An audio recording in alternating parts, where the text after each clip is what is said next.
So, good evening, everyone, and thank you for being with us tonight for our third Connect Series panel in the 2015-2016 school year. My name is Raymond M. Griffin, and I will be facilitating this evening.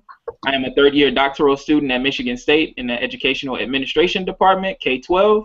I am the AERA Connect Series co-chair, along with my partner that you guys have met already, Carrie Gertner, on the ones and twos, who will be on the technical side tonight. We really appreciate her assistance in this production. Rounding out our team for the Division A Graduate Student Committee is Priya Leilande. She's our senior representative. Emma Bullock, the junior representative. Lindsay DiMartino, she is the UCEA Publishing Session Chair. Sarah Martin and Darius Stanley, Communications Co-Chairs. Latanya Dixon, Foster Polite Scholarship Chair. Lolita Tabron, Dialogic Forum Chair. And our lead reviewers and Foster Polite alumni are Craig Devato, Lee Flood, and Mary Krikorian. Division A largely supports an examination of sources and types of PK through 12 educational leadership, including school and district leaders and other formal and informal inside and outside of schools, and the effects of leadership on educational institutions and their staff, and their effects on student learning and other outcomes. And we are fervently committed to disseminating knowledge and to improving the capacity of the profession to enhance the public good. And so, what is this?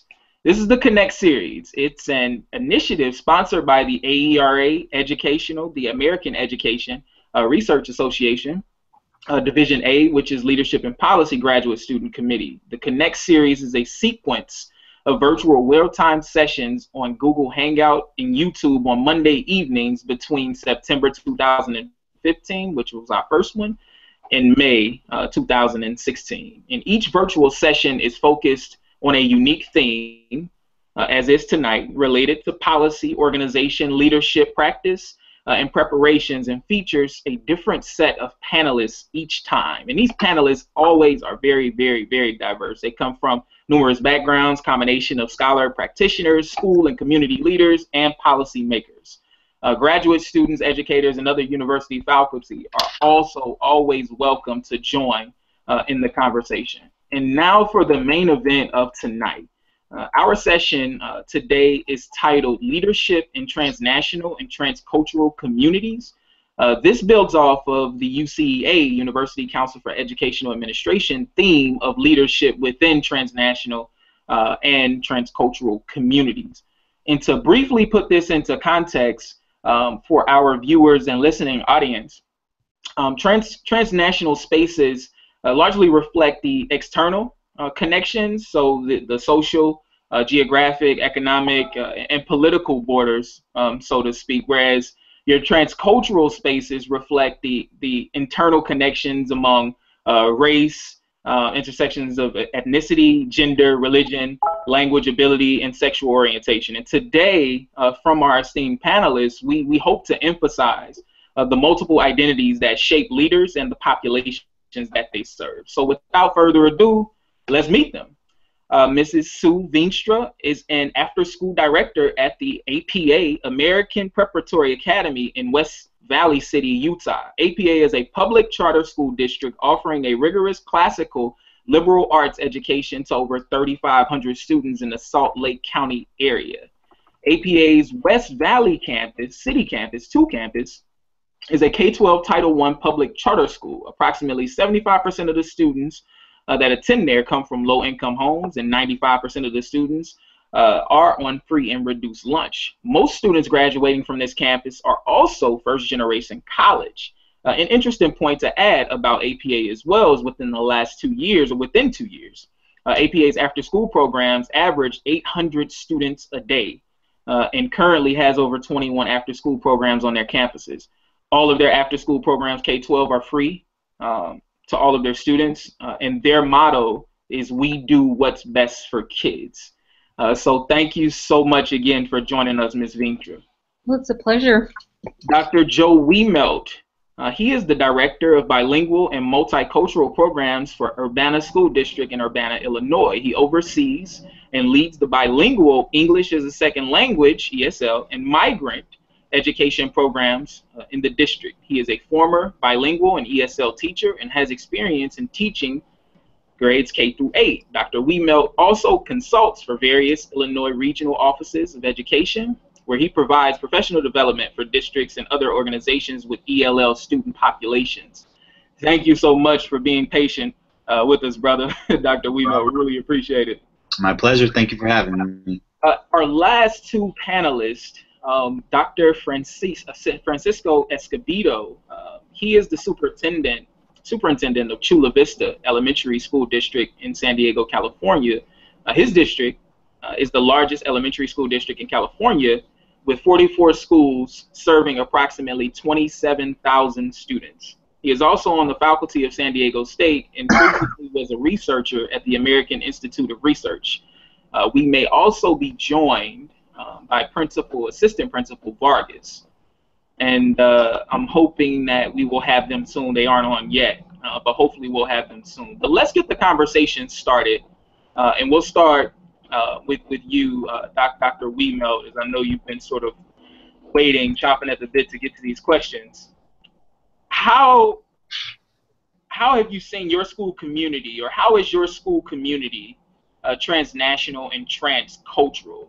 Please start with giving some specifics about that. Sure. So in Urbana is located in central Illinois, east central Illinois, located within the community of the University of Illinois at Urbana-Champaign. The Urbana School District is a small, for the state of Illinois, a mid-sized district. We only serve about 4,000 students. Urbana and Champaign communities are what is kind of being considered a new growth immigrant and new growth Latino community in particular for the Midwest. And so over the past 10 years, we've seen dramatic increases in the number of students from first generation and now second generation immigrant homes. So speaking from the transnational perspective, as you mentioned before, we're seeing more and more students who are first, second, third generation immigrant youth, and we're seeing an increase in not only migrant farm workers, but also a variety of segments of different types of migrant workers and immigrant youth. We're also seeing growth with the recent unaccompanied minor situation from Central America. We're seeing a growth of secondary age students coming unaccompanied. And so we're going through a lot of shifts and changes there within how we serve students coming from different backgrounds and experiences. Within we're also seeing an increase in the number of historically African refugees from the Congo who are now rejoining family members, first generation immigrants. So we're seeing a growth in that community as well. So in terms of the transcultural piece, of course, we're seeing these intersections across language, race, documentation or citizenship status, and socioeconomic status as well. In addition to the demographics that I mentioned already, being basically on the campus of the University of Illinois, a major Research One international university, we also have a large segment of international students and families who also enroll in our district. So the diversity in terms of the intersectionality of our students within a traditional EL subgroup or within a traditional immigrant community is very vast and complex for a very small town. Urbana is only about 40,000 students, so it's kind of what we're seeing with specific demographic information. Okay. Ms. Veenstra, did you want to pick up from there and tell us how your school community is transnational and transcultural? Well, yes. Actually, we give priority enrollment to our refugee and outreach students. And so most of our students are refugees. We cater to a whole realm of different religions and parents who don't speak English, and most of it, 95% of our students are minorities. About 777 students About 800 of our students are Latino, so we have a huge Latino population. For Utah, that's huge. Hmm. Yeah, most of the population is 75% Caucasian, as opposed to our Caucasian population is about 5 to 10% here at our school. And so we pride ourselves with a lot of diversity. And with that, we have a lot of programs that are free for our students to learn English. And we do school uniforms to integrate and assimilate our students into, our culture. Anything else? Thank you for that. I still have to see if I can contact remotely at least. If not, Mr. Escobedo. so what are you gonna do? You're gonna try to go home? Yeah, I don't know what the traffic's gonna be. It's gonna be not I'm as not bad, sure if he's- but if you wait another 10 minutes, it's gonna be ugly. Yeah, if I were you, I would go. I'm not sure if he's with us. Carrie, if we can make Yeah, sure. I don't know that he can hear us. I was trying to jump in there, but I couldn't. Let me see if I can just email him and let him know that we see him and hear him. I'll try to take care of it on my end, Ramon. Go ahead and continue. Yeah, he's on and live. Awesome. Ms. Veenstra, I wanted to ask a particular question about what that assimilation process may look like, and how is it sort of reproduced? Is it in honor of their cultures and heritage, the things that they're bringing to the table, and what does that look like on the school grounds? Because I know that you talked about uniforms being one of the mechanisms that you use to integrate students within that, within the culture. Right. But are there other ways that's being done? We provide adult English classes for all of the parents who come. Most of our parents don't speak English. Parent involvement in education is really, really low. Parents actually put a complete trust in our teachers. So, yes, with our teachers. So our culture is so integrated, and we have them do their homework here. The teachers are super supportive, but some students report, being physically disciplined from their parents because that's how they support our teachers in a way. So we create love and logic classes for our parents so that they know that doing physical discipline is not how we like treat our kids here. Also, how we assimilate our kids is not just through uniform, but we put extra emphasis on English. One, to assimilate the American culture, and then two, to avoid the creation of cliques and bullying, because we found that if we're not aggressive in creating extra emphasis on English, we get more problems between different groups within our school. Okay. Yeah, so without that additional emphasis on English, you see more bullying and cliques and things of that nature, things that may damage the culture that you're trying to create at the school. Is that correct? Right, and then uniforms. And then we also have character development classes, which include like social skills, like meet and greet. The entire school does character development classes, including the outreach students and refugee students, and that means like escorting their dance partner onto the floor, creating etiquette classes, and so that's one of the foundations that our school is built on, is character development for our entire school population.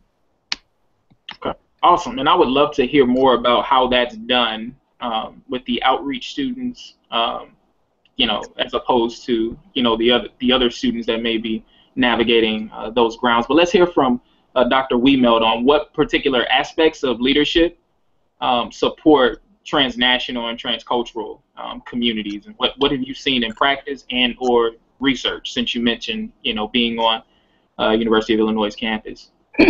Sure. So to answer this question, I think I'm pulling from both my dissertation research, some research that I've done on leadership within transnational, transcultural communities, and my own practice here in my local context.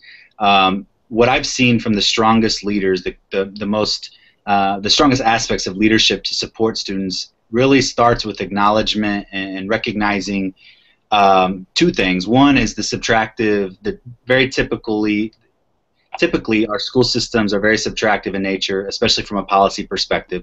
When we're thinking in terms of standardized curriculum and standardized testing and standardized policy making across the country, the way in which that impacts young, diverse, transcultural, transnational youth, it can become really marginalizing and really problematic, especially when you're talking about issues of language and the intersections with race and social class, among others.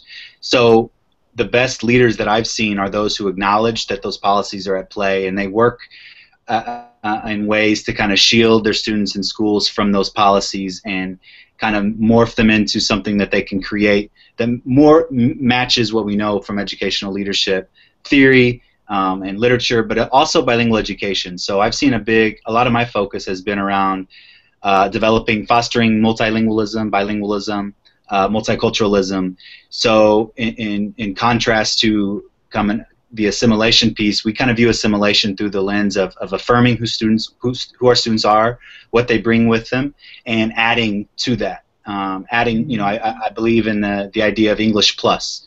It's English plus the native language, not subtracting away from the native language or native culture that students bring. So I see, principals, leaders, school leaders building on the funds of knowledge, so to speak, from Gonzalez and Moll, that the students bring to tap into what they already know, what they're already strong in, to build on the other areas where they need to develop, whether that's English, whether that's character development, as she mentioned as well.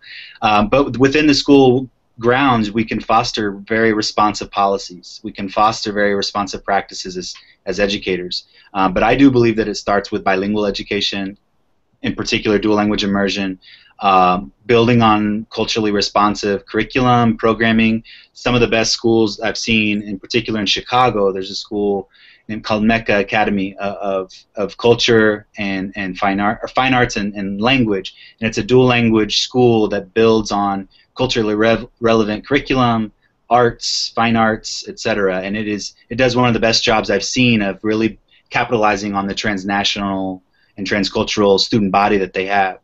And so you literally hear from parents saying this is the best school for our children who may be growing up in the U.S. as young bilinguals, as young multicultural students who are kind of living on the borders, so to speak, from a transcultural perspective, as well as recent arrival immigrants or refugees as well. It capitalizes on the strengths of everybody from a language and culture perspective. And this notion, last point, is the notion of caring. Ofelia Garcia's work, among others, but in particular she builds on this idea of translanguaging and trans caring. So it's unique, specific ways to foster language development and to care for students that is specific to transcultural youth. So it's acknowledging the fact that students are developing as kind of these hybrid beings, and it fosters the space where they can develop into multicultural and multilingual students in the United States, instead of being subtractive settings that enforce English only in particular. So the leadership that I've seen there is really focused on that additive lens, that dynamic lens, as moving away from the subtractive lens. I think that's very, very well stated. What have you seen particularly when you mentioned the Mecca School in Chicago, right? And you mentioned this ideology of more of this, just schools being very subtractive in nature, and just personal experience and being an administrator in schools. What I've seen in terms of assimilation is exactly that. It isn't adding on to the things that they already know, the knowledges, perspectives, the values, the heritage, the cultures that they bring to the table. It's pretty much stripping them of them, of those particular assets, and having them assimilate to what they believe is the correct way to do things. So having stated that, have you or anybody else that you know, other leaders, because you mentioned strong leaders a lot, taken any of the practices from the Mecca school and maybe implemented them within Urbana schools? Sure. Actually, that's a great point. Well, some of the things I've seen and with my colleagues, so I've become close colleagues with the principal at Cal Mecca Academy, Francis Garcia, and one of the things I noticed that was very strong was the way in which she engaged families, and the way the school engaged families in the school, and it was through art and through multicultural activities and events, and not just your celebrating diversity, but really embedding their beliefs and their practices and the cultural differences that parents bring into the school day from a not just a curriculum lens but a leadership lens. So parents are running grocery stores in the school. Parents are fostering folkloric dance classes in the school or during their after-school programs. So we've actually capitalized on a lot of that, learned from them in Chicago, and we're starting some of those same things. So we're trying to acquire ways to engage families in meaningful ways into the school in leadership, and not your traditional, I'm going to sit on the school improvement team leadership, but I'm going to be an active member of this community and highlight the things I do well. Some of that is through cultural events, but some of it is through just the day-to-day interaction of parent volunteers in the lunchroom, those sorts of things. So family engagement can look different based on the context. And so we're really trying to build on what we've seen at that other school around culturally relevant arts as fine arts and elective classes, to really build on that notion of transcultural. Being transcultural is you can assimilate while maintaining who you are and what you bring to school, while gaining the additional piece. So those are some of the things we're trying to incorporate, as well as the dual language immersion model that Cal Mecca does really well. We have done similar work in Urbana, and so it's very exciting to see that take off. Awesome. Ms. Veenstra, if I can get you to chime in here on any of the things that were just said regarding just the assimilation practices, and I also wanted to come back to you regarding something that you mentioned earlier about the outreach students and the character development classes and all of the things that, can you just speak to the populations of students that participate in the after-school programs, and then what the programs actually do for students and families, and how they integrate their cultures, their values into those particular courses or models to uphold and preserve who they are. Okay. We don't necessarily tell our students to abandon their culture or anything like that, but to understand our, and navigate American culture as well. Students, some of the programs are catered mostly to everyone. So we don't have a specific, our motto is not to only have a specific club for maybe Polynesians, because we are not experts at the Polynesian culture, that we create a private environment for that, because we're not experts in that field. So what we do is we create study halls. We have about 200 kids each week that come to study hall. We also have bilingual mentors that come to teach our students. We also have programs, a huge music program. So because we are a liberal arts, classical art facility, we focus a lot on music. Our music program includes anyone that wants to learn music. So our K-6 program has about 200 kids. The music program's 3 hours a day, 5 days a week. And it includes music theory, music training, and we do a lot of research on music and the brain. Also, we do a lot of STEM programs for our kids. And even knitting and yoga, and a wide variety of selections that incorporate pretty much any student that wants to learn. Awesome, awesome, awesome. And I absolutely love the motto of your schools. We do what's best for kids. Can't hear anything. That's phenomenal. Yes, we do what's best for kids. We always go back to that motto. If we never say no, and we always find a way to make it happen. Awesome. So, right now we hired like several social workers and parent liaisons to work with the staff in getting kids resources and the funding that they need, even to the extent of transportation. Transportation is a huge thing. Because we are a public school, we have an open enrollment, so a lot of our kids, they travel about 2 hours to attend our school.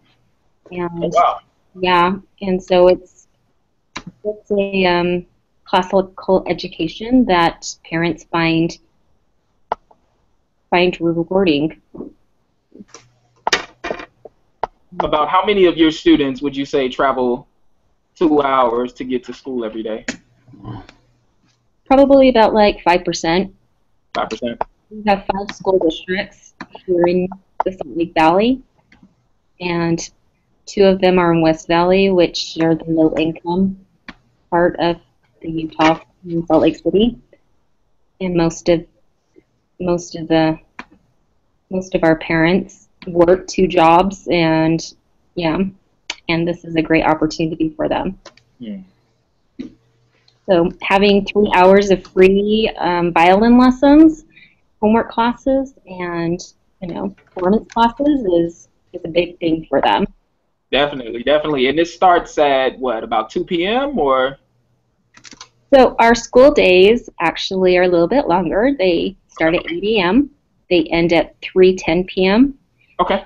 From 3:10 we have extended day, which means that the kids get extra reps and extra lessons with their teacher if they need it. And then about 3:30 they start their after-school programs till 6:30. Gotcha. Phenomenal, phenomenal stuff. Do we have Mr. Escobedo, Superintendent Escobedo, on the line yet? I can see his face. Not sure if he can hear us. Yes, he is here, and he cannot hear us, though. Okay. We're trying to look at if his headphones or speakers are plugged into the mic jack on his computer or something, but he does not have sound right now. So but we can hear him. Okay, we can hear him. So do you want to type a question to him? Sure. Well, here, go ahead. You narrate and I'll type. I'm going to go ahead and ask Dr. Wiemelt this question. He can chime in on the next one. Okay. In Urbana, Dr. Wiemelt, in what ways have you seen, or in what ways have you supported the advocacy of communities or within communities marginalized by the research or policy paradigms that you mentioned before? Yeah. Some of the things I've been thinking about most recently with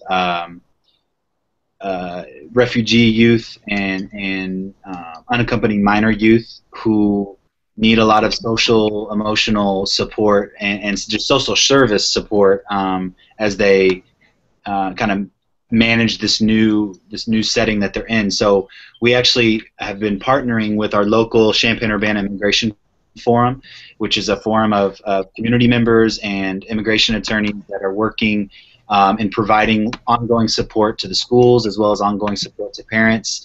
We do a lot of collaboration with our parent liaisons to provide kind of social services, workshops, fundraising, consulate visits when either the Mexican or Guatemalan consulates are able to come. We host them, and these just ongoing workshops for parents and students. But I also think this idea of fostering educational programming during the day that is linguistically appropriate and linguistically responsive. So as most, if not all of our students that fall into to transcultural, transnational sort of communities are provided the opportunity to be in bilingual programming, or at a bare minimum, ESL certified teachers and we provide a lot of native language support for the families and for the children. So this advocacy piece within the communities is with school-based, but it's also community-based, and trying to open up the school more to a community center for these families and children, as opposed to just a place to go from 8 to 3. Building on what Sue does in Utah in terms of the after-school program that we provide, and we provide lots of ongoing workshops for families just around their rights as and health clinics, dental clinics, all these sorts of things that go beyond the scope of the 8 to 3 day, which is necessary if we're really talking about advocacy work for marginalized communities. A lot of times these students come and families come, and they're just not sure where to go to navigate the system. And so it's our job, it's our responsibility to help foster that space where we can navigate it with them. So there's also lots of Illinois advisory boards. So Illinois has a state bilingual advisory board and immigrant advisory board. No, I'm not. I'm using Safari. That may be the issue. Let me try to go on to... We can hear you. Chrome then. So yeah, so those are just some of the ways in which to support the advocacy work. I think at the heart of it is ongoing professional development with teachers and just educators in general about the transcultural piece in particular, as well as transnational, but transculturally speaking, students who are marginalized in a variety of different ways in traditional school settings, and trying to find ways to advocate and foster the space where we build on what they bring to school, and kind of challenge the systemic inequities that oftentimes persist in schools. So the PD, the ongoing professional development in our schools, is an ongoing challenge and work, because most of our teachers are not immigrant. They didn't grow up with children. They weren't children of immigrants. They don't understand the transcultural or the transnational community firsthand. So it's the ongoing advocacy and work with them to better understand who their students are, which is an important piece. And Ms. Veenstra, what does that type of dynamic look like at APA in terms of the teacher makeup as it relates to the populations that you serve? Do you have teachers who were once immigrants, or do they have teachers that look like some of the students there? Unfortunately, the teacher,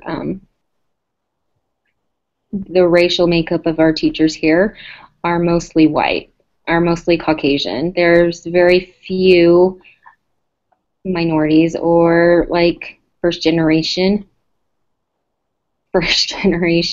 college students or teachers that are here, unfortunately. And Raymond, something that to build on that is that's the, you know, we know that's the reality primarily across the country, unfortunately. So some things that we're trying to do more of is we've increased our candidate pool, our teachers pool of faculty of color and faculty of immigrant backgrounds in particular as well, through Grow Our Own programming. And so we're providing funding to help grow our own teachers, starting with students at the high school level to stay in their community and become teachers as well as folks who are working in the schools in paraprofessional roles that are quality candidates that reflect our student body. And we're trying to provide ways to support them to continue to going to school to become teachers in our district. And we've seen about a 6% increase in the past 2 years of staff, of Latino staff in particular, who are of immigrant backgrounds or second-generation immigrants. So that program is helping, and it's creating this better connection between teacher and student, and kind of community building within the staff to more closely match our student body. We're not where we need to be yet, but that's kind of the initiative we're starting. Right, and some of the things that we are implementing is our after-school programs. About like 90% of our after-school staff they are immigrant mentors from colleges that are current college students that are first-generation college students that are mentoring our students right now. So a lot of them are first-generation college students that are mentoring our kids. So, thank you. Okay, I want to get Mr. Escobedo in here really quickly.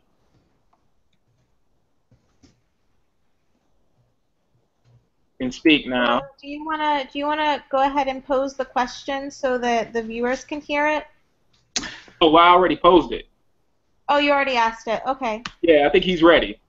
All right, here we go. Okay.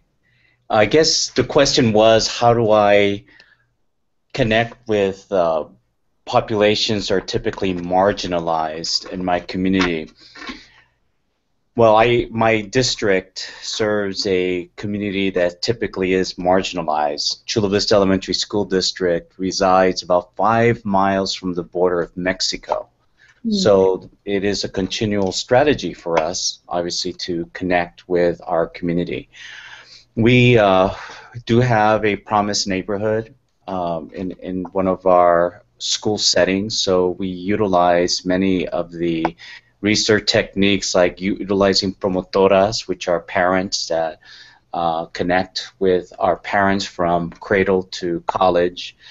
We have what we call Universidad de Padres, which is a parenting class that actually starts at birth, and we have parent advocates that we connect with our parents to ensure that there is that continual support structure with populations that are in great need.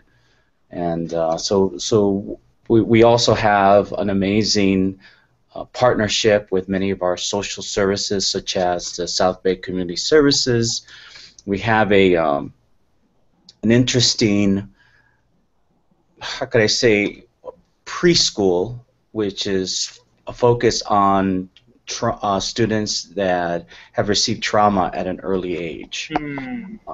These are students that are referred by the police department and by the Child Protective Services. These are kids that need some specific assistance in overcoming the trauma scars that they've received at a very young age. So we really do a lot of work with students that typically or populations that are marginalized. A big push this year is our foster youth population. If you look at, these are the kids that typically are invisible and fall through the cracks. And so we've assigned a regional approach with our social workers on ensuring that they receive a real individual focus on helping students that are typically have high mobility, lack of belonging to a certain structure, and we try to minimize their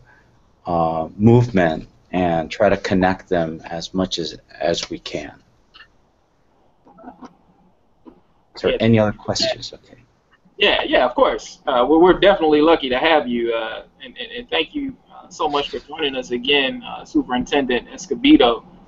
So we've been talking about this idea of assimilation and integration with communities who are typically at the margins, and we've been thinking about that from many different perspectives and contexts. And so I would like to ask, how would you consider, or how do you think that the Chula Vista School District, what are you guys doing to sort of foster cross-cultural negotiation and engagement within your schools with the families that you serve?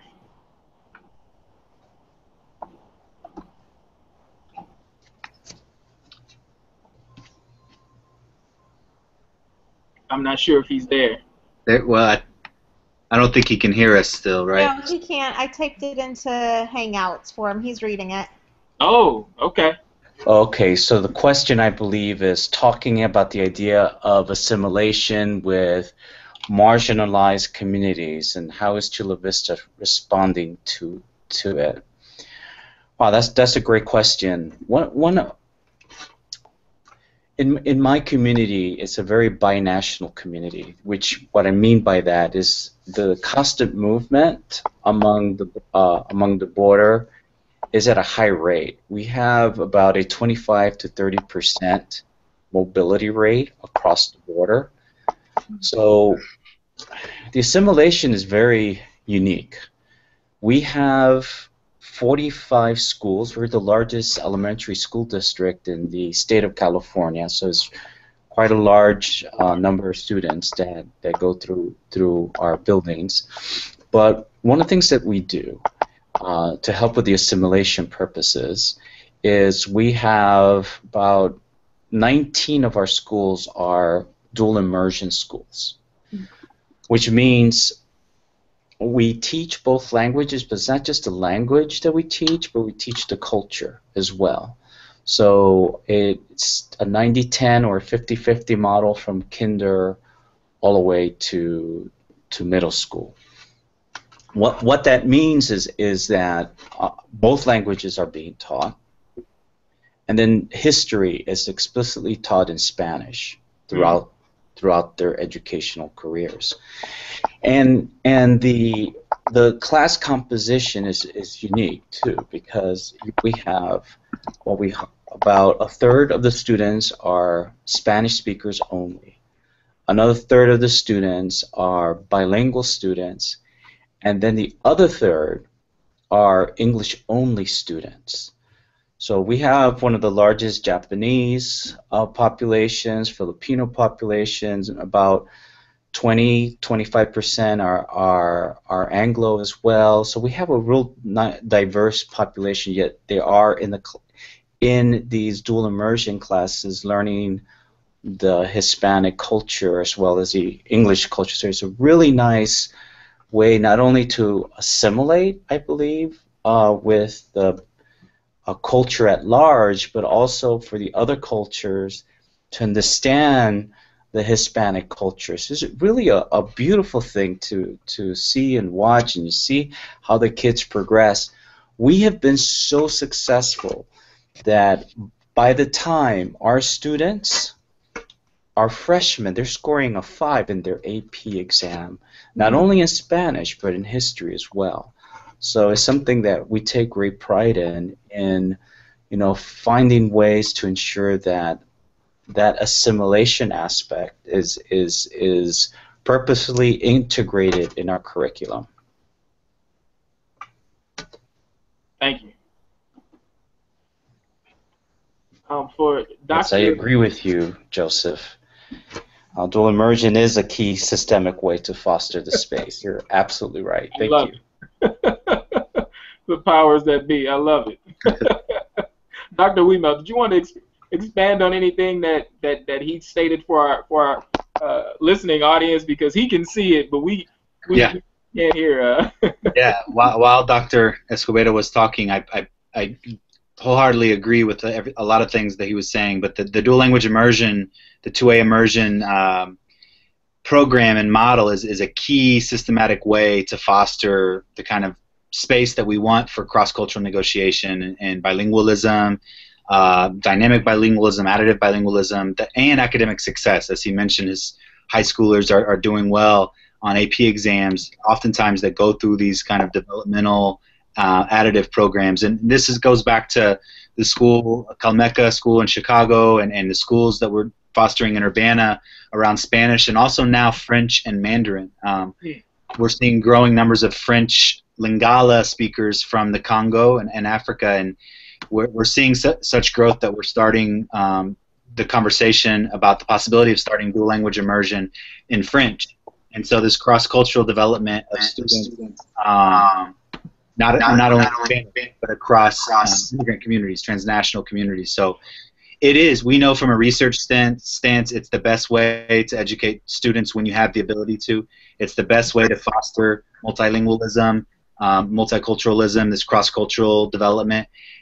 We just don't do it enough across the country, and that gets back to kind of the systemic inequities of policy that oftentimes handcuffs us, or just not having the student makeup to do it, right? If you're in a very multilingual student body, like Sue was talking about, it's hard to do dual language immersion when you have a variety of languages. But that key idea of fostering this multilingual hybrid sort of binational student is key.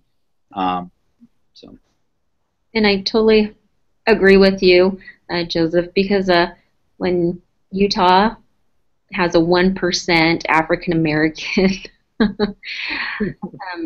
census, and then also like 75% of the population is Caucasian, it is hard to find those bilingual and teachers. So I think that's one of the biggest problems that we face is finding the diversity in teachers here in Utah. And I would say to add, sorry, Raymond, if that's okay, I would say even within states like California and Illinois that have a lot of history of immigrant communities and multiracial communities across the states, we've done such a poor job historically in developing bilingualism in our students that we oftentimes have a lot of Latino adults or bilingual adults who didn't go through a dual language program. So to be able to teach in a bilingual school, Kathy Escamilla talks about this, is that the reason why we have such a shortage right now is because of the failures of policy in the 80s. And so it's this common, we struggle I'm sure in California, we definitely struggle in Illinois to have enough bilingual and teachers of color, and that's a systemic sort of result of miseducation of a lot of youth historically. So we got to get it right now. We got to get it right today. If I can add, one of the things that we've done is, I think the partnerships with higher ed is critical.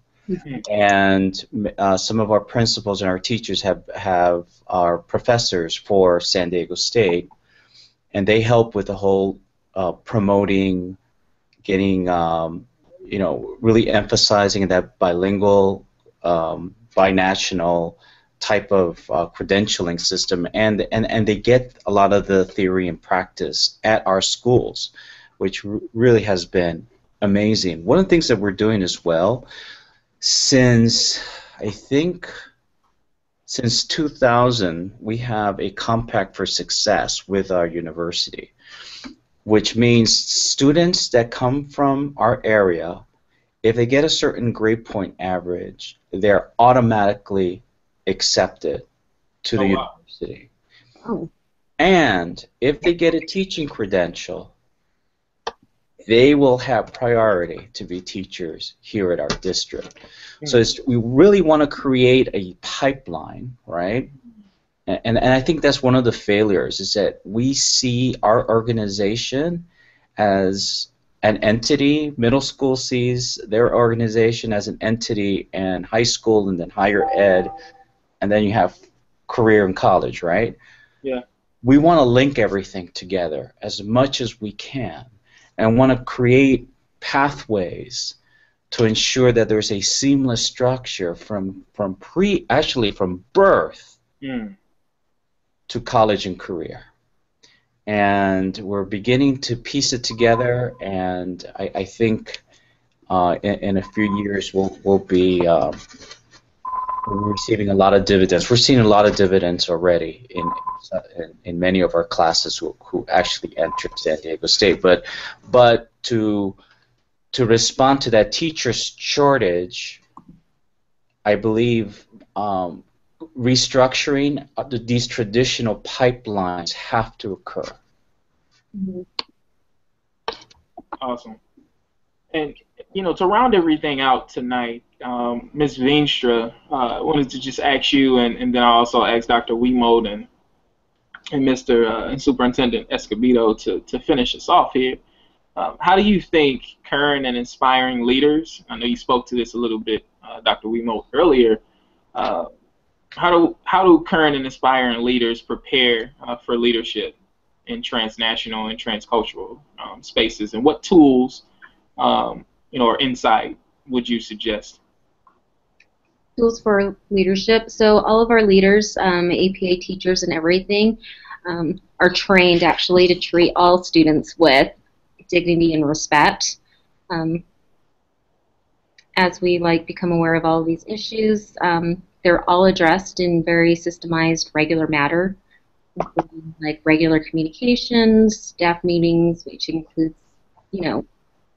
including our stakeholders, our our coordinators, our outreach coordinators, our staff, our counselors, our school support team. So including everybody in this conversation is critical, and that's a big part of like getting all of our, having a good like professional development and staff, is to making sure that they're aware of these issues. So, and they become part of them and involved. So Thank you. Yeah, I would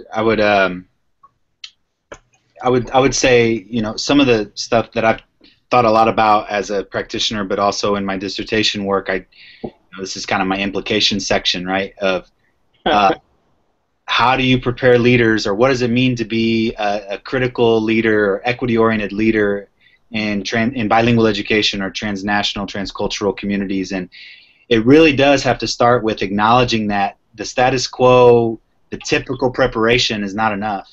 The typical leadership preparation is not sufficient to lead for social justice and to lead for systemic change in a complex school systems and school systems that are continuing to change. I don't say changing anymore because they've been changing for a long time, but I think it really builds on advocacy work. It builds on coalition building, building a strong team of folks in your district. One of the strongest things about Calmecca Academy is their school-wide leadership. That teachers, it's not just the principal who's the leader. It's teachers, it's parents, it's the community. It's a coalition of people fighting this fight, so to speak, and fostering this space for their students to succeed. And at the bare minimum, principals need to have, in my opinion, bilingual education endorsements, the same endorsements that bilingual ed or ESL teachers need to teach. I think the principals need to get it if you're working in a transcultural, transnational school setting, because you have to have it be a strong instructional leader within the lens of bilingual education to be a strong instructional leader for transnational youth. And so it builds on traditional preparation with equity-oriented thinking and learning and reading and anti-racist work and pro-racial justice, but then within the intersectionality of immigrant communities and language development is necessary. It's got to all come together to be the ideal leader in a transcultural community. And I would have to, say that is true. It's really a constant awareness factor, but I think it's really important that beyond the professional development opportunities, that we have to figure out what are those metrics out there to measure how sensitive we are with the clients that we work with. And so every year, part of my principal evaluation is I look at very closely at the customer surveys, meaning how do parents view the principal in being welcoming, in allowing them to make decisions in the school. So I think as an organization, creating structures that allow you to hear the voice of your community and how they feel they're either being empowered or disempowered is crucial. So that is one of the standards that we have explicitly for our principals, and they're evaluated and they reflect on the results of those surveys. So I think it's really critical that you have to marry some type of metric with greater awareness through professional development. Yeah, I think that metric piece, 10-second response. That metric piece is so important, because I think what happens a lot of times is we're so used to in education measuring the success of a school by a standardized test score, right. And a standardized test score is not the metric to use to determine the success of a transnational, transcultural school community. There's so many other factors, like Dr. Escobedo said, that need to go into that, and it's kind of reshaping the way in which we hold schools accountable. Accountability measures for bilingual communities is important. So, thank you. And Dr. Escobedo, really, really love the slogan, imagination, intellect, and inquiry. I found to equal success. I found that pretty fascinating and actually very encouraging for my own work, and it's something that I'll definitely use. And so just sort of wrapping things up and thinking about a few of the things that, have been stated. One just stated by Dr. Escobedo is, how leadership can just ask the question of, how sensitive are we to the students and families that we serve, to their particular issues. Asking and thinking about typical leadership is something that definitely needs to be restructured when thinking about students from transcultural and transnational spaces, and just school-wide leadership and equity-oriented thinking. Those types of things, were mentioned. The assimilation and integration processes with valuing the perspectives, knowledges, heritage, the culture, the values, and everything that sensitive intersectionality that these students and families bring to the table. Are they appreciated? Are they valued? And how are they preserved? For their own good.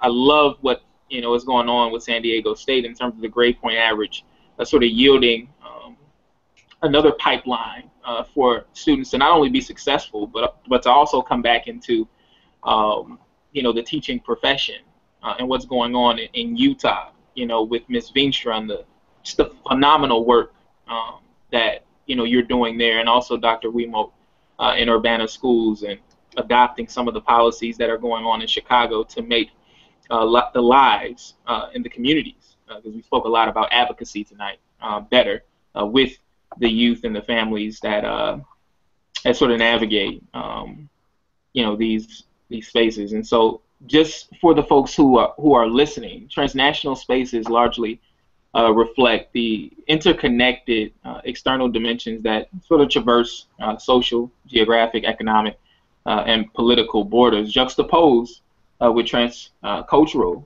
spaces, traditionally compromised or comprised of the internal connections of race, ethnicity, gender, religion, language, ability, or sexual orientation, and many others. But by acknowledging these interconnected spaces, we accept the multiple ways of knowing and being able to create in what Anzaldúa in 1987 called a critical place for cross-cultural negotiation and engagement, something that we spoke on here, and what that process looked like, and this idea of bilingualism being the way to do that. And this negotiation, in a sense, fosters the empathy that leaders need as a political act, and challenges us, mostly as critical educators, to sort of take on multiple lenses and perspectives, responsibilities in our teaching, service, scholarship, and most of all, our leadership. We just heard from 3 powerful leaders who are doing work in a very robust and comprehensive manner, and we thank them so much for joining us tonight and allowing us to experience how they are tackling these critical issues as it relates to educating the diverse populations that they are educating every single day. And we really do commend your work and sincerely appreciate your efforts, Dr. Escobedo, Ms. Su Veenstra, and Dr. Wiemelt. We truly do thank you from the bottom of our hearts, AERA Division AGR or GSC. And so please save these dates for future productions as we sign off. Monday, March 21st, 2016, we'll be hosting Queer Leadership. Live broadcast of AERA Fireside Chat, April 7th through the 10th, Politics, Empowering Community Policy and Schooling. More info to come on that.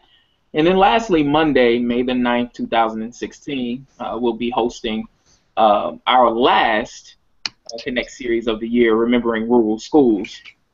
Thank you guys again for joining us. We really appreciate it. Welcome. Thanks for the Good night, guys. Thank you. Thank you. And we'll be sending the correspondence out soon. Thanks again. Appreciate it. Thank you. Bye. You too.